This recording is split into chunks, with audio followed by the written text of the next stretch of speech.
Welcome back to another episode of Historic Headstones of Norfolk. We are going to be talking about Lenora Blair. She is buried right here. Anyone who walks around Norfolk, visits stores, or even your local library, you can see that a tattoo culture is thriving, especially among women. In fact, 2012 was the first year in which more women were tattooed than men. Once Norfolk was the tattoo capital of the nation and to some the world, in 1930s and 40s, Norfolk's East Main Street was world famous for its tattoo parlors, taverns, and burlesque palaces. Sailors from around the world used to come to Norfolk and crowd East Main Street to get a tattoo from the world famous August Cap Coleman, one of the godfathers of tattooing. Tattoos became especially widespread during World War II when the Navy's ranks reached 3 million. Tattoos and sailors became linked, but often the sailors got drunk to work up their courage to get a tattoo, so the ports where the tattoo parlors were located came to be seen as mighty seedy places.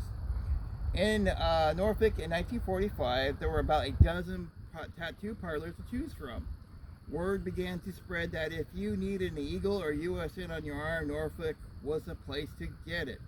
And there are many famous tattoo artists that did their practice here. But did you know that there was a famous lady tattooist who became famous here and is also buried here, right here in Norfolk's Forest Lawn Cemetery? Her name was Lenora Blair. She's buried here. But you will find for tattooing a carnival work, she went by her maiden name, which is Platt. She was born in Pittsburgh in 1883. And she led an interesting life. Not much is known about her early life, except that she was a pioneer in tattooing. Not much is, around 1912, she got her first tattoo and also began to tattoo people as well around that same time period. What we do know is that early in her life, she traveled with carnivals all over the country and sometimes in dime museums. Life in carnivals were rough and the pay was next to nothing. During World War I, she was part of the Sheasley Traveling Carnival, a carnival who decided to set up here in Norfolk to ride out the cold winter months. This is a perfect opportunity for her. Norfolk was in the process of reinventing itself as a tattoo capital of North America. She opened a shop in Newport News on Washington Avenue. The name of the shop is unknown for now. She would be in the Norfolk News City Directory. I just haven't looked yet, but I will in the future. Since she was a woman and next to a naval base in Newport News, men flocked to her store for tattoos. Many just came to see a woman with tattoos and that could do tattoos. It was very taboo at the time. For some reason, after World War I came to an end, she decided to travel with carnivals in the summer and during the winter months tattooed here in Hampton Roads.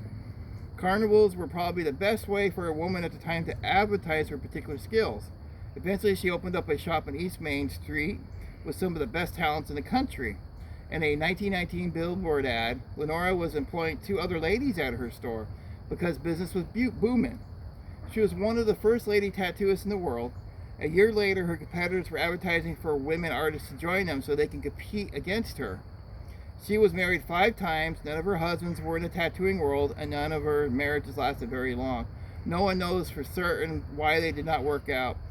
But no doubt long hours at the shop and sometimes traveling with carnivals played a big part in it.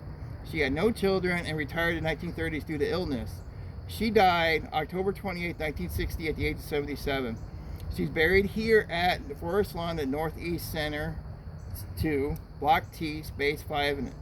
And it was an unmarked grave, but the local tattoo community pitched in and got her a stone. They paid for the stone, they paid for insulation, and everything. It's a really nice stone they did. He even got her nickname Lady Lenora on there.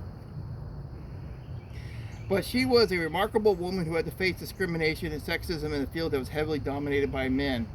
Not only did she excel at it, she did better than her male competition did here in Norfolk. She's an amazing lady. I would look her up just if you had time. This is such an awesome career that she had and so much talent. Alright guys, take care and I'll see you at the next episode of Historic Headstones of Norfolk.